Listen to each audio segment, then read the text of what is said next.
E aí pessoal, tudo bem com vocês? Eu sou o Akira, sejam bem-vindos para mais um vídeo. Eu vou fazer um vídeo agora que ele é meio complicado, mas ele é importante principalmente para vocês entenderem algumas coisas sobre a minha paternidade e como que foi isso, tá? Atualmente, eu consigo ser um pai 100%. E 100% porque eu consigo lidar com imprevistos, eu consigo lidar com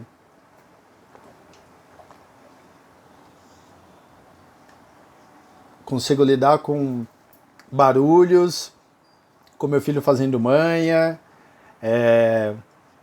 agindo de forma errada para ver como que eu vou reagir. Tudo isso é tranquilo para mim agora. Mas quando eu tava... Agora isso tá legal, tá? Mas eu tô falando, quando eu tava... meu filho tava em gestação, não tava legal não. Eu não tava bem.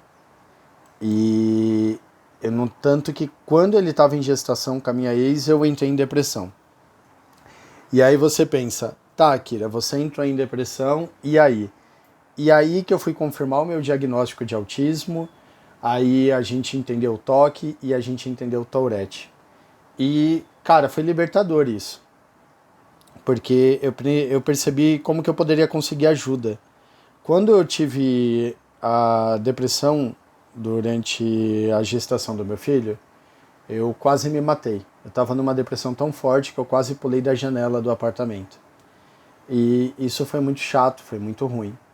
Porque isso me deixou desesperado. Eu percebi, cara, eu não tô bem. E quando você percebe que você não tá bem, cara, é difícil, porque existe um bagulho chamado orgulho, né? Mas eu aceitei que eu não tava bem, e aí eu decidi buscar ajuda. Minha ex foi lá, ela percebeu, cara, ele não tá legal, ele tá estranho, tá diferente. Porque na hora que eu tive aquela crise, todas as máscaras caíram ali dentro do consultório da doutora Sandra. E toda a imagem que eu tentava manter de normalidade, eu não conseguia mais sustentar elas, de tão fraco que eu tava, de tão mal que eu tava. E nisso daí aconteceu uma das coisas que foi incrível, que foi meu filho nascer. Quando meu filho nasceu, eu trabalhei muito, eu comecei a trabalhar muito.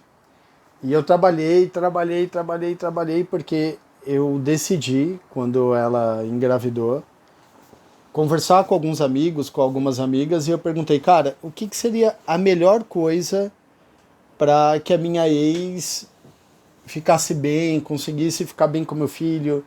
E todo mundo me falava a mesma coisa, cara, ela cuidar dele, não colocar numa creche, não dar para uma babá. E eu falei, pô, cara, eu tô trabalhando pra caramba, eu acho que eu dou conta. Eu acho que eu consigo dar conta de cuidar das coisas sozinho. Pagar todas as contas, todos os boletos e ela poder ficar em casa sossegado. E eu fiz isso.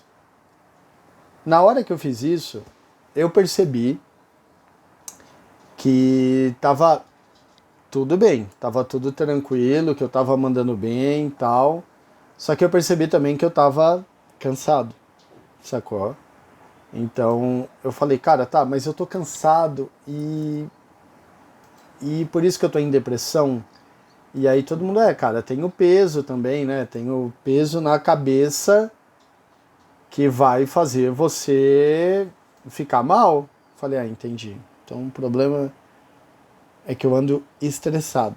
E aí todo mundo, exato, você tá estressado. Falei, tá, e como que eu faço? Aí todo mundo, cara, não tem o que mudar. Se você tá estressado, você não tem o que mudar. Aí eu falei, tá, beleza, e o que eu posso fazer pra melhorar? E aí as pessoas falaram pra mim, falaram, cara, a única coisa que você pode fazer é o acompanhamento psicológico, é você dar o seu melhor e deixar as coisas fluírem naturalmente.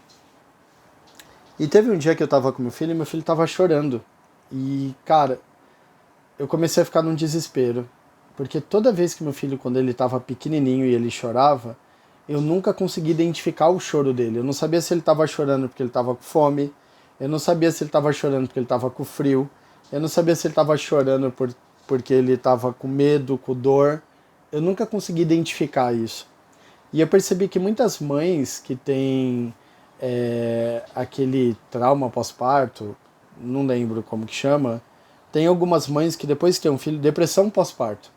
Depois que ela tem essa depressão pós-parto, muitas mães também não entendem esse choro.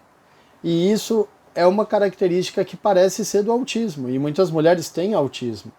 Só que fica muito mesclado, muito escondido. É bem mais difícil o diagnóstico para mulher autista do que para homem. Porque a gente, qualquer mudança de humor, qualquer coisa, a gente sempre fala que é TPM, que ela tá estressada, que ela tá nervosa. E não é, cara. Às vezes é porque ela realmente tem um transtorno ali escondido, né? Ou bem mascarado, sacou? E eu não conseguia entender o choro do meu filho, cara. E aí toda vez que eu ficava sozinho com meu filho, tipo, ele tá dormindo. Aí minha ex tinha que sair para ir no mercado. Se ele acordasse e eu tava sozinho, eu pegava ele, ficava. Se ele não chorasse, ficasse de boa, era maravilhoso, cara. A gente ficava mó tempo ali junto, brincava, ficava no sofá, até a mamãe voltar e tá tudo bem. Só que quando eu tava sozinho e ele já acordava chorando, ou nervoso, ou procurando ela e não achava, eu não sabia como agir. Então eu ligava para ela e falava: meu, ele tá chorando, eu não consigo, tal, o que que eu faço? Até que teve uma vez que, cara, ela chamou a irmã dela pra ir em casa, pra ficar comigo, com o Theo e a irmã ajudar. Aí quando ela chegou, ele já tava calmo, ele já tava aprendendo um pouco como segurar essa bronca, de acalmar, de distrair ele. Só que aí vem a boa notícia, meu filho foi envelhecendo. Então agora meu filho está com 4 anos e meio. Quando o Theo estava com uns 2 anos e meio para 3 anos, já ficou mais fácil lidar com ele porque ele começou a se comunicar. Ele começou a falar sim, não, quero, não quero, dói, não dói, sabe? Mamãe, papai. E na hora que começou a falar, aí a comunicação ela fechou esse vínculo. E aí toda essa insegurança que eu tinha de ficar sozinho com meu filho, ela caiu. Só que assim, ao mesmo tempo que ela caiu e eu comecei a me comunicar mais, o meu filho também começou a se aproximar mais de mim. E foi muito legal isso, sabe? Ele começou a ficar mais perto, ele começou a me beijar mais, me morder, me apertar, sabe? A gente começou a ter uma ligação muito mais forte. Enquanto minha ligação com meu filho ficava mais forte, a minha relação com a minha ex ficava mais fraca. Aí a gente começou a divergir de algumas coisas, porque a gente tinha combinado de botar ele na escola, e aí ela já não queria colocar na escola, queria ensinar ele dentro de casa, e aí eu queria que ela voltasse a trabalhar, porque eu já estava precisando de ajuda para pagar as contas de casa, e a gente começou a discutir sobre isso, e até que desgastou tanto que eu decidi separar, porque eu já estava infeliz. Ela estava mais tranquila, porque por mais que eu estava infeliz, ela ainda estava bem, sacou? Porque ela podia ficar em casa com meu filho, era a vontade dela. Só que não bateu mais, eu decidi divorciar. Aí começou as visitas de o Theo vir aqui na minha casa. Então foi muito legal, que aí depois de um tempo ele conheceu a feira, ele vinha aqui em casa, brincava, se soltava e foi muito bacana. E esse vínculo continuou aumentando. E agora, com a pandemia e esses quase 11 meses que eu não vejo meu filho pessoalmente, só por videochamada, eu percebi que o nosso vínculo, ele mudou, mas ele não diminuiu, ele só se alterou. Então o vínculo continua muito forte.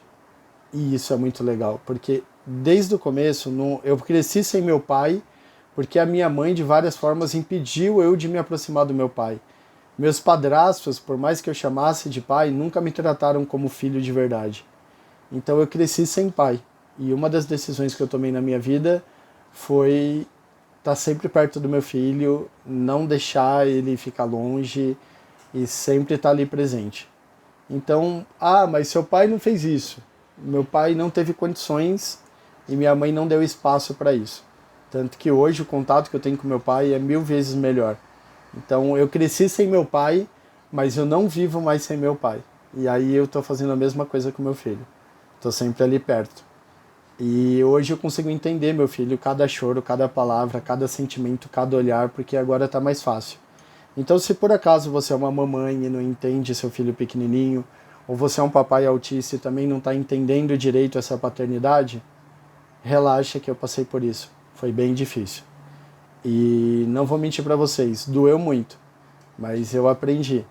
E conforme eles vão envelhecendo, vai ficando um pouco mais fácil, tá bom? Não tenha medo de criar uma família, vocês vão dar conta, tá? Tenham fé, aceitem a ajuda do vovô, da vovó e estejam juntos, beleza? É isso, queria trazer essa experiência para vocês. E se você já teve problema com isso, ou conhece alguém que teve problema com isso, comenta aqui embaixo, vai ser legal compartilhar, tá bom? E eu espero de verdade que você tenha gostado desse vídeo. Deixe o seu like, se inscreve no canal, um abraço e tchau!